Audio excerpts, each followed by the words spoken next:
Hai semua, kembali lagi dengan saya Lisdawati Brutarigan, NIM 2018113918. Di sini saya ingin membahas tentang rekayasa perangkat lunak. Yang pertama, Introduction to Software Engineering. Pengertian dari software engineering. Sebelum kita memaparkan pengertian dari software engineering, kita harus mengetahui terlebih dahulu apa yang tercakup dalam software dan yang tercakup dalam engineering. Yang tercakup dalam software adalah yang pertama program komputer, yang kedua struktur data, yang ketiga dokumentasi. Dan yang tercakup dalam engineering sendiri adalah yang pertama penerapan kaidah-kaidah ilmu, yang kedua perancangan konstruksi operasional, yang ketiga efektif dan efisien. Maka dari itu kita dapat memaknakan software engineering sebagai bagian sistem dalam komputer yang tidak memiliki wujud fisik yang diinstal dalam sebuah komputer atau laptop agar bisa dioperasionalkan. Perangkat lunak memiliki kriteria. Yang pertama, perangkat lunak tidak dibuat dalam bentuk klasis, tetapi dibangun dan dikembangkan. Yang kedua, pembuatan perangkat lunak berorientasi pada customer dan tidak dapat dirakit dalam komponen yang sudah ada. Yang ketiga, perangkat lunak tidak pernah di-using. Tipe software. Software terbagi menjadi dua tipe. Yang pertama, sistem software. Yang kedua, application software. Tipe software atau perangkat lunak sistem kegunaannya lebih banyak ditunjukkan untuk operasional komputer, seperti penerjemah bahasa pemrograman dan sistem operasi. Sedangkan application software atau perangkat lunak aplikasi kegunaannya lebih banyak ditunjukkan untuk membantu menyelesaikan masalah-masalah yang dihadapi oleh pemakai, seperti program aplikasi buatan sendiri. Jenis-jenis aplikasi ada 5. Yang pertama, perangkat lunak sistem atau sistem software. Yang kedua, perangkat lunak waktu nyata atau real-time software. Yang ketiga, perangkat lunak bisnis atau business software. Yang keempat, perangkat lunak rekayasa dan science engineering and scientific software. Yang kelima, embedded software. Yang keenam, perangkat lunak komputer pribadi atau personal computer software. Mitos dan fakta tentang software engineering. Faktanya, program hanyalah salah satu komponen dan software engineering. Mitosnya, produk yang perlu diberikan oleh proyek yang sukses adalah programnya saja. Yang kedua, faktanya, menambahkan orang malah membuat keterlambatan. Mitosnya, menambahkan orang dapat mengurangi keterlambatan. Karakteristik perangkat lunak. Ada 4 karakteristik perangkat lunak. Yang pertama, functionality, yang kedua, usability, yang ketiga, portability, yang keempat, efficiency. Contoh dalam perangkat lunak sendiri adalah sebagai berikut. Yang pertama itu Linux. Linux itu adalah perangkat lunak atau software. Yang kedua Windows, yang ketiga Mac. Yang kedua adalah software proses. Pengertian software proses sendiri adalah sekumpulan aktivitas yang dilakukan dalam memproduksi sebuah software.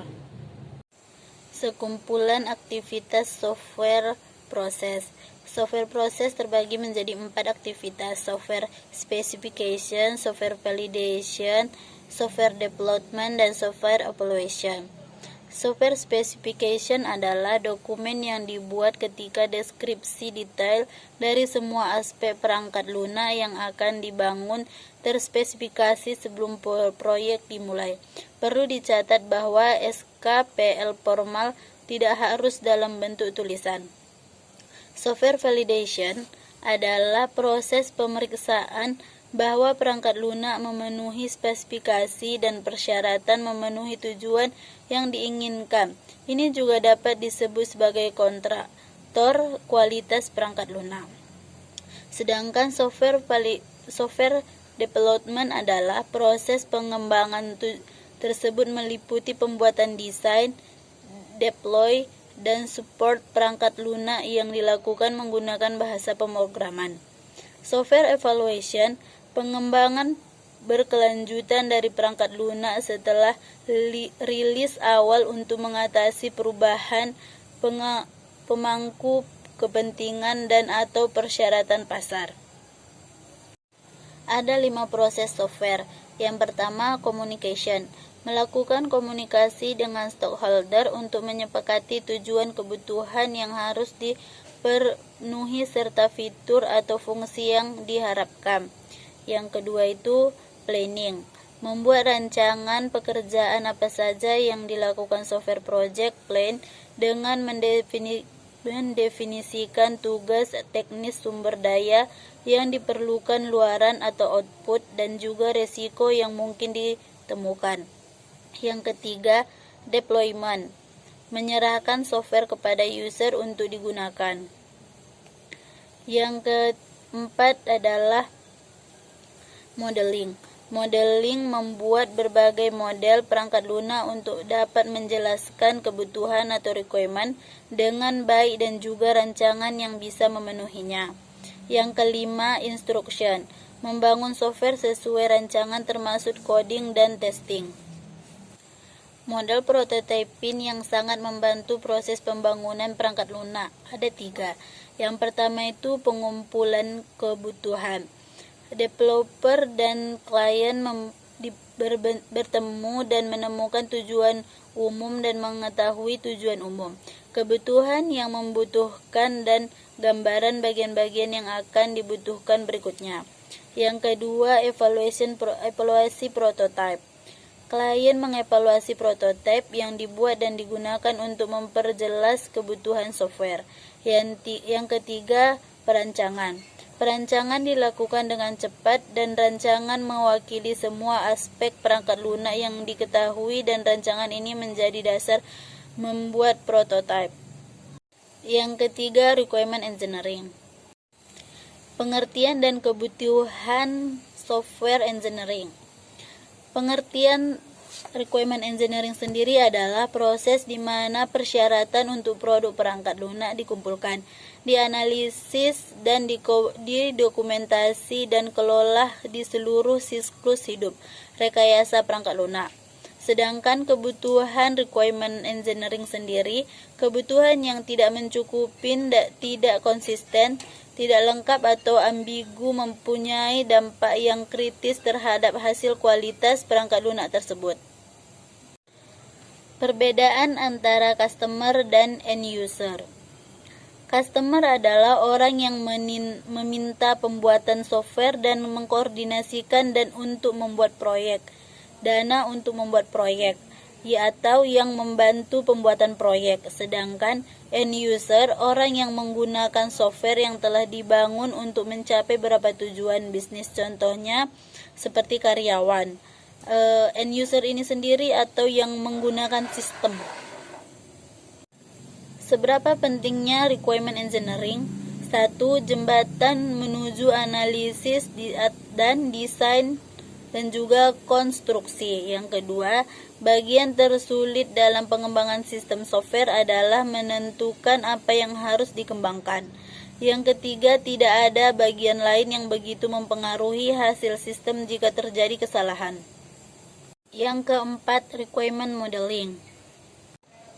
Pengertian requirement modeling adalah penyajian teknis awal atau permanen dari suatu sistem rangkaian kalimat atau kata-kata yang dituliskan adalah cara yang baik untuk berkomunikasi, tetapi tidak selalu merupakan cara terbaik untuk menyajikan requirement untuk software komputer.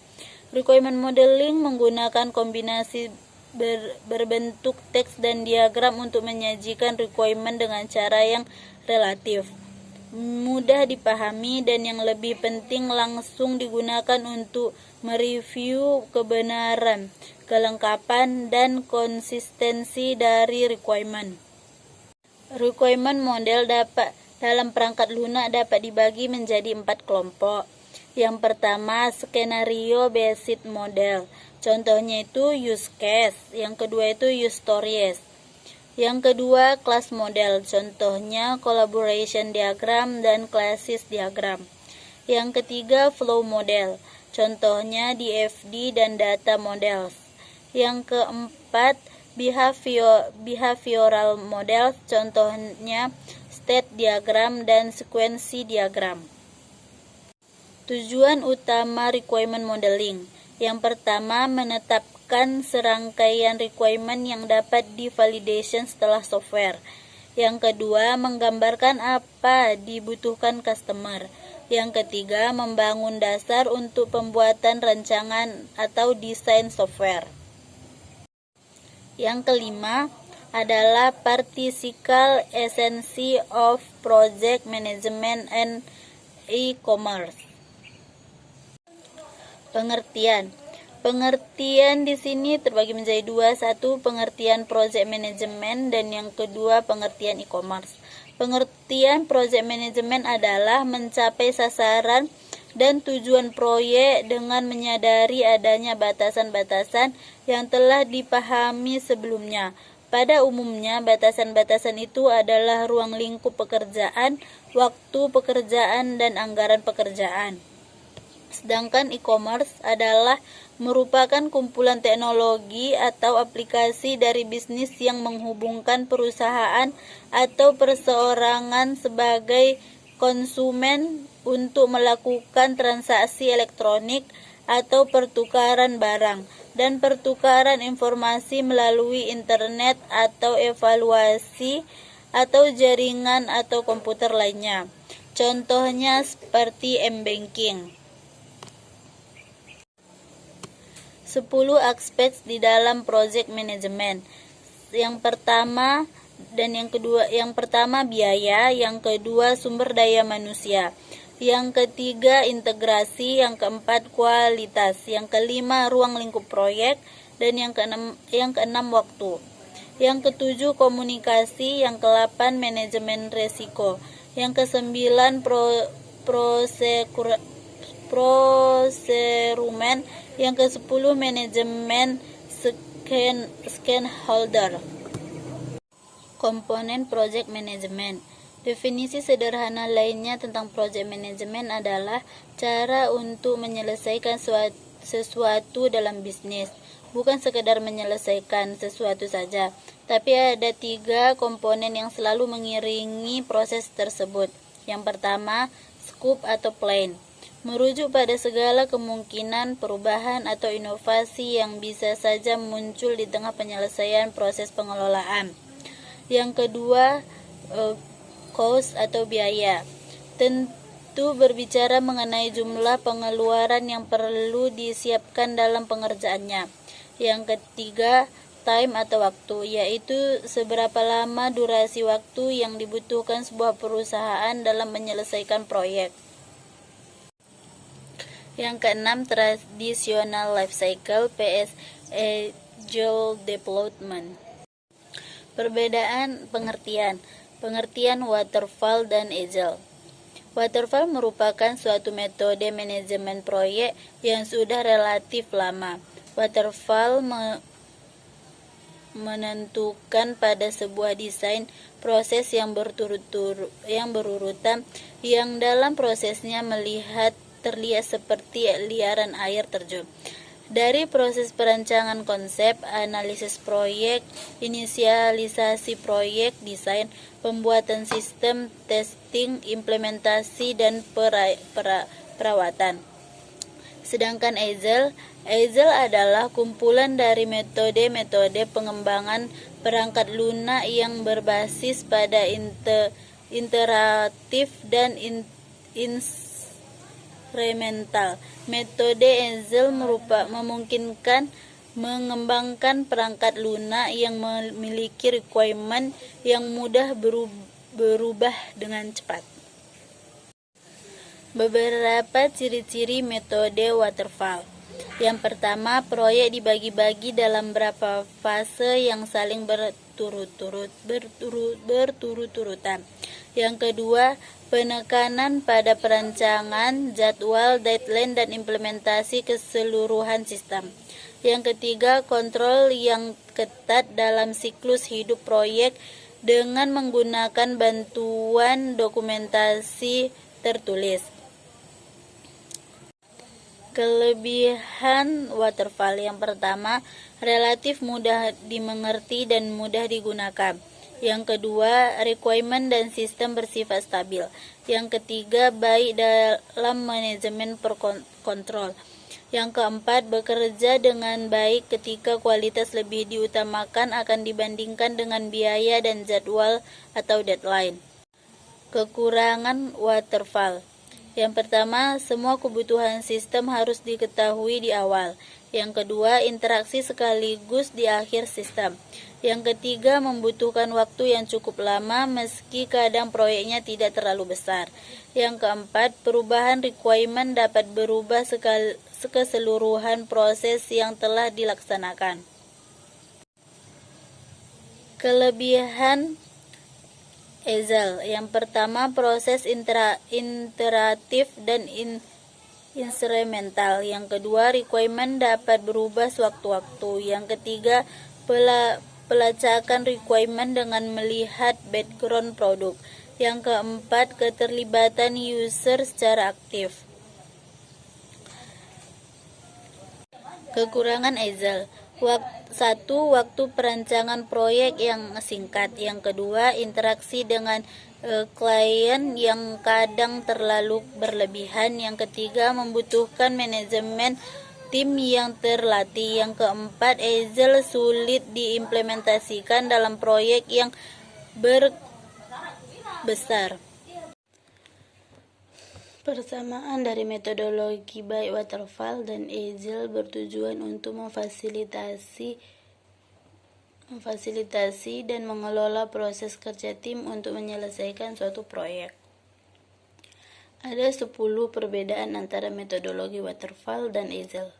Yang pertama, salah satu perbedaan paling penting antara metodologi pengembangan Agile dan waterfall adalah pendekatan mereka sendiri terhadap kualitas dan pengujian. Dalam metode waterfall, fase pengujian muncul setelah fase pembangunan. Tetapi dalam metode Agile, pengujian biasanya dilakukan bersama dengan pemrograman, atau setidaknya selama interaksi yang sama dengan pemrograman. Yang kedua, metodologi waterfall dapat dianggap sebagai proses sekuensial yang ketat. Tetapi metodologi Agile adalah proses pengembangan perangkat lunak yang sangat kolaboratif yang mengarah pada input tim yang telah baik dan menyelesaikan masalah yang lebih cepat.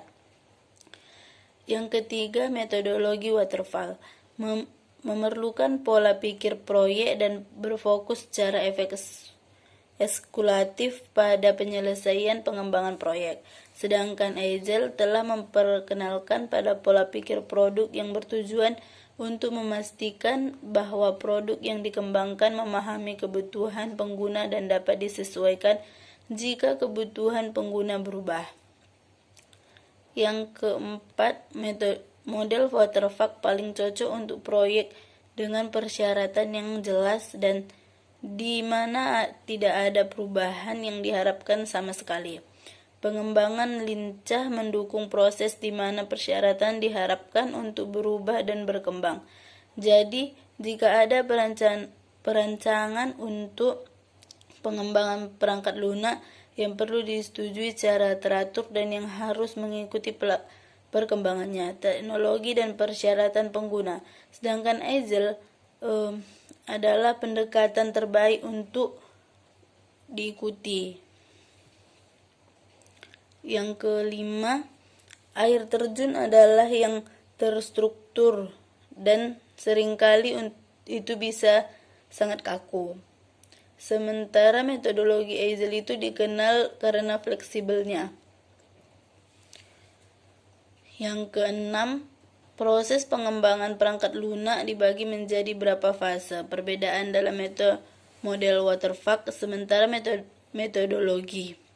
Sementara Agile memastikan siklus hidup pengembangan proyek menjadi sprint. 7. Model waterfall pengembangan perangkat lunak harus diselesaikan sebagai satu proyek. Ini. Kemudian bagi menjadi beberapa fase yang berbeda dengan setiap fase hanya terjadi satu kali selama proyek. Sedangkan metodologi Agile dapat dilihat interase fase yang berbeda dengan bertujuan untuk meningkatkan kualitas perangkat lunak secara keseluruhan dengan umpan balik dari pengguna atau tim QA atau yang menggunakan software. Yang ke-8, semua fase pengembangan proyek seperti desain, pengembangan, pengujian, dan lain sebagainya selesai satu kali dengan model waterfall. Sedangkan Agile perancangan pengembangan pembuatan prototipe dan fase pengembangan perangkat lunak lainnya dapat terjadi lebih dari satu kali selama proyek. Yang ke-9, jika kita ingin menggunakan waterfall untuk pengembangan perangkat lunak, kita harus mengetahui dengan jelas semua persyaratan sebelumnya. Tidak ada ruang untuk mengubah persyaratan begitu pengembangan proyek dimulai. Sedangkan metodologi Agile fleksibel dan memungkinkan untuk pembuatan perubahan pada persyaratan, bahkan setelah selesai perencanaan awal selesai. Yang ke-10, metodologi waterfall adalah proses internet dan tidak memerlukan partisipasi pengguna. Pendekatan pengembangan perangkat lunak. Agile berfokus pada kepuasan pengguna dan dengan demikian pada partisipasi pengguna selalu fase pengembangan. Yang ke-7, object modeling. Pengertian object modeling adalah bahasa pemodelan objek untuk pemodelan dan desain perangkat lunak. Objek fungsional menangani proses dari modal hubungan ke diagram alir data. Konsep utama adalah proses data, store, data flow, dan aktor.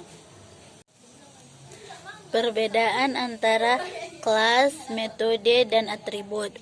Kelas adalah struktur pembuatan tipe data yang ditentukan pengguna yang menampung seluruh kumpulan data suatu objek.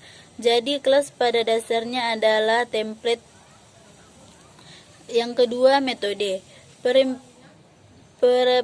Presentasikan perilaku. Metode melakukan tindakan. Metode mungkin mengembalikan informasi tentang suatu objek atau memperbarui data objek. Yang ketiga, atribut. Dalam objek atribut, programming adalah informasi yang disimpan. Atribut ditentukan dalam kelas template. Saat objek dibuat instance, objek individual berisi data yang disimpan di bidang atribut. Keadaan suatu objek ditentukan oleh data di bidang atribut objek. Pemodelan objek terbagi menjadi 4. Yang pertama, use case. Yang kedua, activity diagram. Yang ketiga, class diagram. Yang keempat, SQL diagram. Di sini saya ingin membahas tentang contoh aplikasi e-commerce. Seiring berkembangnya zaman, saat ini sebagian besar orang lebih suka berbelanja lewat online. Contohnya aplikasi e-commerce. Tak heran pembelanja online semakin gencar memberikan promosi dan layanan terbaik. Namun sudahkah Anda mengetahui contoh aplikasi e-commerce dan contoh website e-commerce di Indonesia yang populer saat ini? Ada berbagai macam contoh e-commerce. Yang pertama itu seperti Shopee, Lazada, Tokopedia, Blibli, JDID. Hal yang perlu diperhatikan dalam pembangunan aplikasi e-commerce. Yang pertama, mendaftarkan diri sebagai Internet Merchant Account. Yang kedua, web hosting. Yang ketiga, memperoleh sertifikat digital dari lembaga Versiq. Yang keempat, mencari provider yang menyediakan transaksi online. Yang kelima, membuat atau membeli software e-commerce. Faktor yang mempengaruhi pertumbuhan e-commerce: 1. Pertumbuhan penduduk meningkat. Yang kedua, pengguna smartphone meningkat. Yang ketiga, pengguna internet meningkat. Yang keempat, banyak menggunakan media sosial. Yang kelima, perubahan teknologi finansial semakin berkembang. Contoh aplikasi requirement engineering. Contohnya itu seperti m-banking. Banyak pertanyaan yang mengenai m-banking. Yang pertama itu, apa perbedaan antara user requirement dan system requirement? Jawabannya, user requirement pernyataan dalam bentuk bahasa natural ditambah diagram dari layanan sistem dan batasnya dibuat untuk customer. Sedangkan system requirement dokumen terstruktur yang mengatur detail deskripsi dari layanan sistem, dibuat sebagai kontrak antara customer dan software developer. Yang kedua, sistem keamanan apa yang diterapkan oleh perusahaan dalam aplikasi internet m-banking? Jawabannya, keamanan sistem internet m-banking berlapis, mulai dari user, ID, dan password, kemudian website. Penggunaan SSL dengan algoritma yang berlapis, serta adanya autentikasi kedua untuk verifikasi transaksi seperti token atau key-code. Yang ketiga, apa saja keuntungan internet m-banking bagi nasabah? Yang pertama, praktis dan gratis. Yang kedua, lebih efisien. Yang ketiga, bank lebih hemat biaya operasional. Yang keempat, bisa melakukan transaksi untuk kebutuhan sehari-hari. 4. 5. Cepat membuka rekening dan ajukan pinjaman. Yang keenam, cek nilai tukar mata uang. Pertanyaan yang keempat, bagaimana cara menghindari resiko keamanan mobil m-banking? Jawabannya itu ada: 1. Mengubah password secara berkala. Yang kedua, menjaga kerahasiaan data. Yang ketiga, rajin update aplikasi m-banking. Yang keempat, menggunakan jaringan internet yang aman. Yang kelima, jangan bertransaksi lewat ponsel orang lain. Yang keenam, mengaktifkan fitur autentifikasi. Yang ketujuh, mengecek saldo secara rutin.